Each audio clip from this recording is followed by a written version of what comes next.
સુરજભાઈ કઈ બોલવું? શ્રીમદ રાજચંદ્ર એક વાણીમાં કીધું,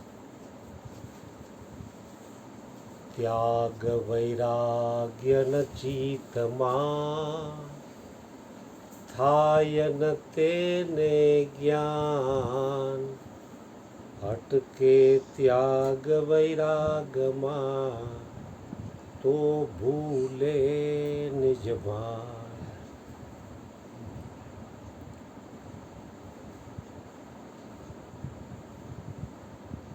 કારણ કે દેહનું ભાન ભૂલવા માટે ત્યાગ અને વૈરાગ્ય બે છે ને જોશે, નહીં તો દેહનું ભાન નહીં ભૂલાય.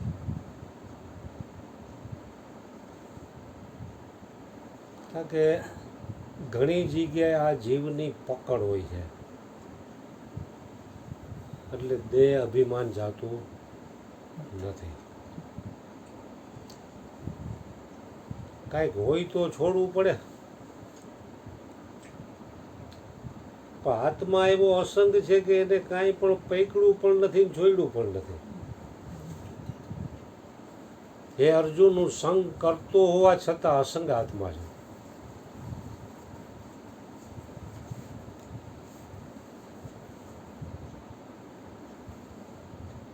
જગતના લોકો કાંઈ ને કાંઈ જપ તપ ધ્યાન સેવા પૂજા છે કાંઈ કરી જે જે દેવી દેવતાઓને માનતા હોય ને એને રીઝવી એની પાસેથી કંઈક માગણી કરે કે મને આટલું આપો, મારું આ ગોઠવી દો.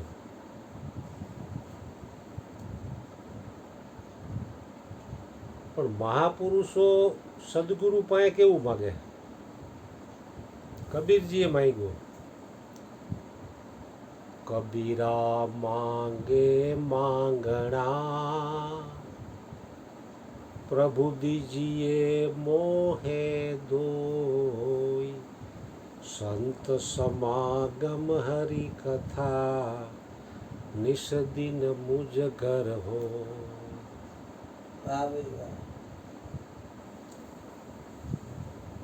તો કબીરજીએ એના ગુરુ પાસે એવું માંગ્યું, કબીરા માંગે માંગણા, પ્રભુ દીજીએ મોહે દોય, સંત સમાગમ હરિકથા નિષદિન મુજ ઘર. પેલા ઘરે સત્સંગ થાય પછી ધીરે ધીરે ઘટમાં ઉતરે, પણ ઘરે જ ન હોય તો ઘટમાં કેવી રીતે ઉતરે? આપણે ગુરુજીએ પણ એક વાણીમાં કીધું, નિત નિત હરિ કા મેં ભજન કरूंगा, गुरुजी ना गुणला मैं गाऊंगा, नित नित हरि का मैं भजन करूंगा. घरो घर में अलख जगाऊंगा, घटो घट में अलख जगाऊंगा, मैं नित नित हरि का मैं भजन करूंगा. તો આપણા ગુરુજી અર્જુન બાપાએ પેલા એના શરૂઆત એના ઘરથી કરી. ઘરથી કરી તો જેમ જેમ જેમ જેમ અગરબત્તી બળતી ગઈ ને એની ખુશ્બુ ફેલાતી ગઈ તો અત્યારે કેટલા લોકોના ઘટમાં પરમાત્મા બિરાજમાન છે. એક પ્રેમની જ્યોત કેવી પ્રજ્વલિત થઈ.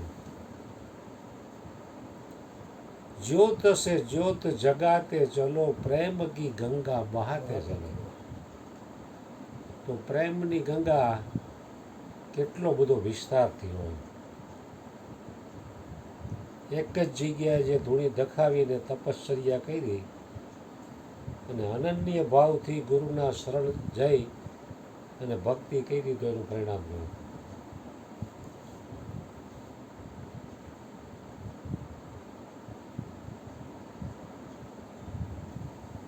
એટલે વૈરાગ્ય આવવામાં પણ પ્રકારો હોય છે.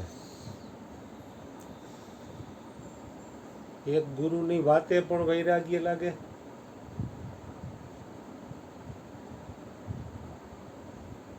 અને એક વૈરાગ્ય એવો લાગે કે સંસારમાં એક હાંધે ને તે તૂટે, બે છેડા ભેગા જ ન થાય, ઊંધે માથે લટકે ને તોય માય જાય, આના કરતાં ભગવો કરી લો, ખાવા તો પડી જાય.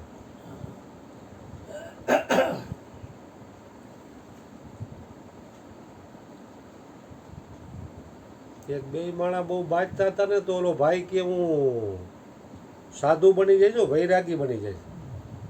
તો બાયડી કે બની જાવ, તો કે તમે દિગંબર બનશો કે ભગવા વાળા? તો ઓલો કઈ બોલ્યો જ નહીં. દિગંબર બનવું હોય તો કપડા ઘરેથી કાઢીને જ ભાગી જાય. ભગવાધારી એવું હોય તો તું આમ પગમાં પડી ગયો ભારે વૈરાગી. એટલે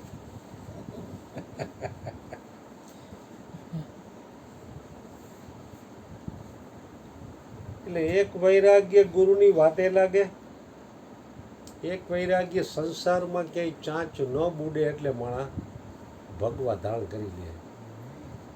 એ ઉપર છલો વૈરાગ, એને મસાણીઓ વૈરાગ કહેવામાં આવે. અને એક ઊંચો વૈરાગ્ય છે સમજણનો. રાજા જનક પાસે એ વૈરાગ્ય હતો કે ચક્રવર્તી સમ્રાટ સોનાના મુગટ સિંહાસન ઉપર બેઠા હોય, આવડો મોટો રાજ વહીવટ ચલાવે, તો અંદરથી નક્કી ગામ મારું કંઈ નથી. બહારથી લાગે ભોગી પણ અંદરથી મોટો યોગી.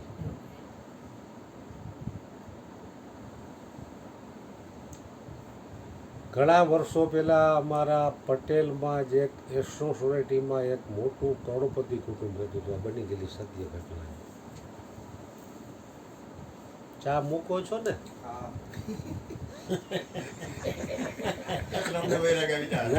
વૈરાગી આવી જાય. ચા ભંગાર બનાવજો એટલે વૈરાગી આવે.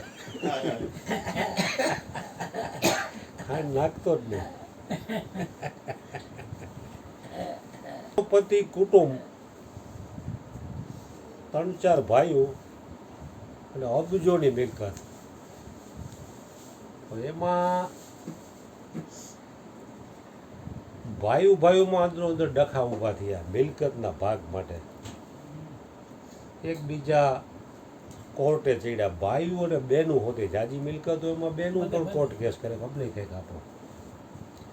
એવી રીતે મનોજસિંહજી પાસે મિલકત હતી તો એની બહેનો અત્યારે વર્તમાનમાં કેસ ચાલુ છે. જાજી મિલકતો એટલે આ બને, થોડામાં થોડું બને, જાજામાં જાજુ બને. તો આ લોકો કોર્ટમાં કેસ ચાલુ થયા અને આખા કુટુંબમાં કલહ. ખાવાનું કોઈને ભાવે નહીં, ઊંઘ આવે નહીં, એકબીજા દીઠા ગમે નહીં. એકબીજા ભેગા થઈ તો ઓલાને એમ થાય હું આને માર નાખું, અને એમ થાય હું આને માર નાખું. ભાઈઓ છોકરા વહુ બધાયમાં આવું થઈ ગયું. એમાં એનો એક ભાઈ જે હતો ને એને પેરેલિસિસનો હુમલો આવી ગયો. ટેન્શનમાં.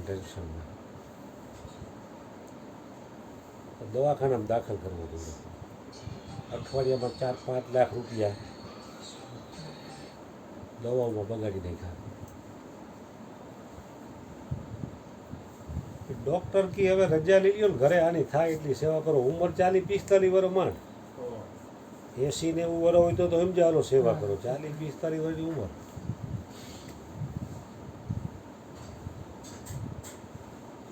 એમાં એનો કાકાનો દીકરો એક ભાઈ છે ને, એ આસારામ બાપુનો અનન્ય શિષ્ય. રાજકોટના આશ્રમનું હેન્ડલિંગ બધું એ કરે. પ્રેમજીભાઈ કાપડિયા. હું એને સારી રીતે ઓળખું. એ મારી દુકાને બેહવા આવતો, ઋષિ પ્રસાદ દર મને દેવા આવતો. એને વાત કરી કે એક કામ કરો, આસારામ બાપુ એને મુલાકાત એકવાર કરી આપણે. મોટા મહાન સંત છે, કાંઈક કૃપા કરશે, કાં કોઈ જડીબૂટી દેશે. આયુર્વેદના જાણકાર છે.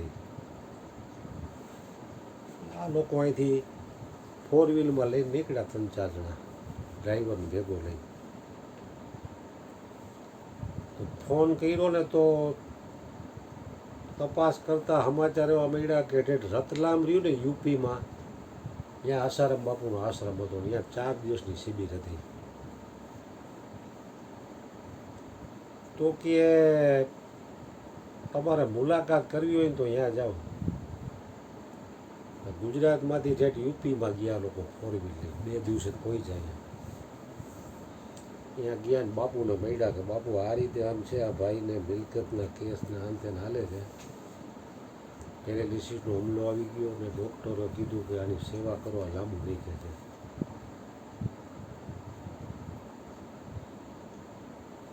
બાપુએ થોડીક વાર ધ્યાનસ્થ અવસ્થામાં બેસી કે એક કામ કર, એ કે આને રાજકોટના આશ્રમમાં લઈ જાય.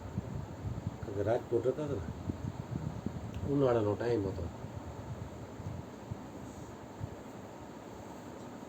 એ કે ગાયનું દૂધ, મધ, દહીં, તુલસીના પાન, ગંગાજલ એવું ગુરુના ચરણોમાં ધરીને 3 ટાઈમ લેવાનું. અને આશ્રમમાં આંબો છે તો એમાંથી ઝાડની પાકેલી કેરી ખાજે. આવા અમુક નિયમો બતાવ્યા. આશ્રમમાં કે તારે થાય એટલી સેવા કરવી, જપ, ધ્યાન, પ્રાણાયામ, આસન, આવું બધું તારે કરવાનું. ગૌશાળા છે એમાં સેવા કરજે, કારણ કે ગાયોમાંથી પણ તને ઉર્જા પ્રાપ્ત થશે. એટલે ગાયોને હાથ ફેરવે, ગાયોને દોવે, તાજું દૂધ પીએ, છાણ ભેગું કરે, એવું બધું કામ એનાથી કે તારે થાય એટલું કરવાનું. 1 દી 2 દી કરતાં કરતાં મહિનો થઈ ગયો. મહિનો થઈ ગયો તો ભાઈનો રોગ ઓટોમેટિક મહિનો મટવા. હવે આ ભાઈ અહીંયા આસારામ બાપુને વચન આપેલું કે મારું શરીર જો સારું તંદુરસ્ત થઈ જશે ને તો હું આ જીવન આશ્રમને સમર્પિત છું. આશ્રમમાં જ હું ભજન, સત્સંગ, સેવા કરીશ, સમરણ કરીશ અને આવેલા સાધકોની ભગવાન માનીને સેવા થાય એટલી કરીશ. તો ઘરે તો હું નહીં જ જાઉં. આવું એને આસારામ બાપુને વચન આપી દીધેલું. હવે અહીંયા આવ્યો પછી મહિનું સારું થવા ધીરે ધીરે. એટલે ઘરનાઓને સમાચાર મળ્યા કે આસારામ બાપુએ આને કાંઈક એવી જડીબૂટી આપી છે ને આને દવા માફક આવી ગઈ છે ને આ જણ અત્યારે કે પિયાલા જેવો જણ થઈ ગયો જોવા. 45માંથી 22નો થઈ ગયો. એટલે ઘરના બધાને લાલચ બુરી ચીજ છે ને, અને આના નામે મિલકત હતી તેની સાઈનું પાછી લેવી પડે. એટલે ઘરના અમને ગરજ હતી અને મિલકતે જોતી હતી. 2 કામ હતા, ગયા ન્યા. ધીરે ધીરે ધીરે ધીરે મળવા જવા ભેગા. અઠવાડિયે એકવાર જાય, પછી 1 ખાતરા જાય, એમ કરતાં કરતાં રોજ ભેગા જવા. પછી ઘરના આવું કહે હવે તો તમારી તબિયત સારી થઈ ગઈ, તમે ઘરે આવતા હોય ને, હવે હું બાપુના આશ્રમમાં આપણે જરૂર છે.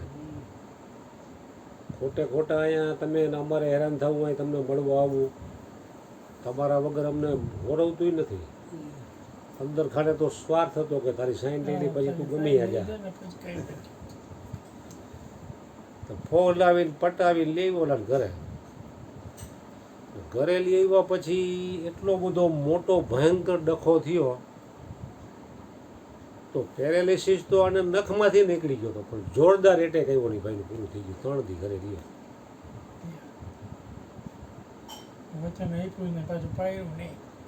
વચન ઉપર પગ ભી ગયો. વચન પ્રમાણે જણ વાંચતો નહીં, નકર તો એ 100 વર્ષ જીવત પૂરું.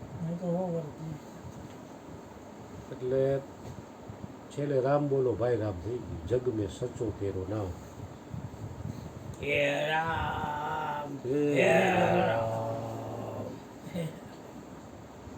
એટલે રામ બોલો ભાઈ રામ થઈ ગયું. પછી आसाराम बापू ने समाचार आप्या तो आसाराम बापू के मैंने बोला था वैसा उसने नहीं किया तो उसका परिणाम तो यही जाएगा ने।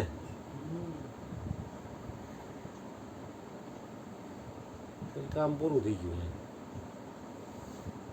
પછી મિલકતું નતા લોકો એની રીતે કેસ હાલતા હતા. નિવેડો આવ્યો નતો.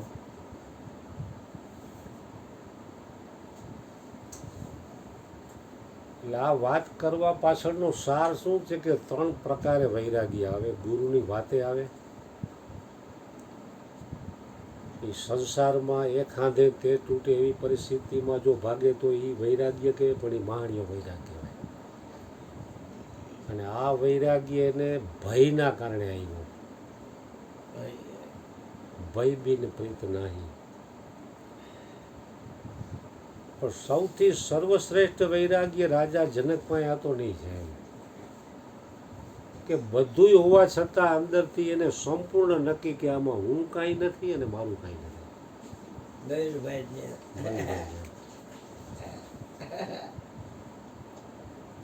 ત્યાગ ને ટકે વૈરાગ બેનો કરીએ કોટી ઉપાય. અંદરમાં ઊંડી ઊંડી ઈચ્છાઓ રહે એ કેમ કરી જાય.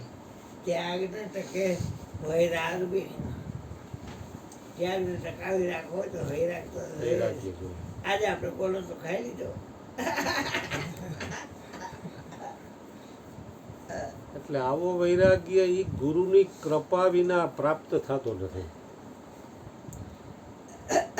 અષ્ટાવક્ર મુનિને ખ્યાલ હતો કે રાજા જનક આવડો મોટો વૈભવમાં હોવા છતાં પણ એનામાં વૈરાગ્ય છે. તો બધુંય ત્યાગેલા ઓલા સાધુ બાવા સંન્યાસી ચતુર્વેદી યજુર્વેદી ત્રિવેદી એ હાથમાં કમંડળ ને લંગોટી લઈ લઈને આવતા અહીંયા ચાખડીઓ પહેરી પહેરી, અમુક ઉઘાડા પગે, કાળજાળ ગરમીમાં. બહારથી એમ લાગે કે ઓહો આ તો મોટો વૈરાગી છે. તો અહીંયા વડના ઝાડ નીચે અષ્ટાવક્ર મુનિ બેસીને સત્સંગ કરતા, તો આવા 50 ભેગા થઈ આવી સત્સંગ ચાલુ ન થાય. તો ઓલા બધા કે અમે હું જખ મારવા આવ્યા છીએ બાપુ, સત્સંગ ચાલુ કરો ને. તો કે રાજા જનક આવશે પછી ચાલુ થાય. તો કે એ તો રાજા છે ને કેટલી જાતના કામ હોય, વહેલા મોડો આવે ન આવે તો અમારે શું કરવું હોય. એ કે જ્યારે આવે ત્યારે એ આવશે ત્યારે સત્સંગ ચાલુ થાય. જનક રાજા આવે ત્યારે સત્સંગ ચાલુ કરે અષ્ટાવક્ર. ઓલા બધા કે તમે આ રાજા છે ને પૈસા વાળો છે ને ધનવાન છે એટલે તમે રાગ દ્વેષ કરો છો, અમારી પાસે કાંઈ નથી એટલે અમે હોયથી તમે સત્સંગ નથી કરતા. તો કે હું તમને સમય આવી બતાવીશ.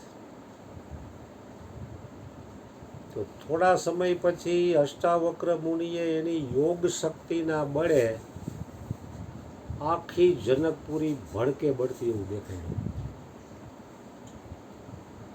પેલા સંન્યાસી સાધુ ભગવાધારી દાઢીવાળા જટાવાળા રુદ્રાક્ષની માળાઓ આવડા પારાવાળી પહેરી હતી, બધા મુઠ્ઠી વાળી ભાગ્યા. કે મેરા લંગોટ ઉધર પડા હે, કોઈ કે મેરી ચાખડી પડી હે, મારું પંચ્યું પડ્યું હે, મારો દાંતિયો પડ્યો જટા ઓરવાનો, નાન તેમ તેલ પડા હે, મુઠ્ઠી વાળી વાળી ભાગ્યા. ત્યાં ગયા હતા કાંઈ હતું નહીં, આગ બાગ કાંઈ લાગી નહોતી, જેમ જેમ જ પીડ્યું. અષ્ટાવક્ર મુનિ કે તમે જોયું ને કે રાજા જનક છે ને એ જ આ સત્સંગનો સંપૂર્ણ અધિકારી છે. મારા એક એક શબ્દોને એ ઘોડી ઘોડીને પીને સીધા હૃદયમાં જ ઉતરે છે. શ્રેષ્ઠ શ્રોતાજી છે.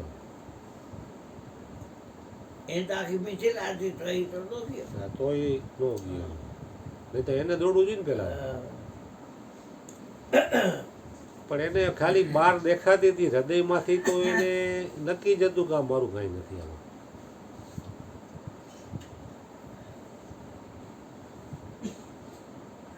પીપલાણામાં સ્વામિનારાયણ ભગવાન બહેના રામાનંદે ગાદીઓ આપી. પછી શ્રીજી તો ભાદરા આવજો એટલે કે હા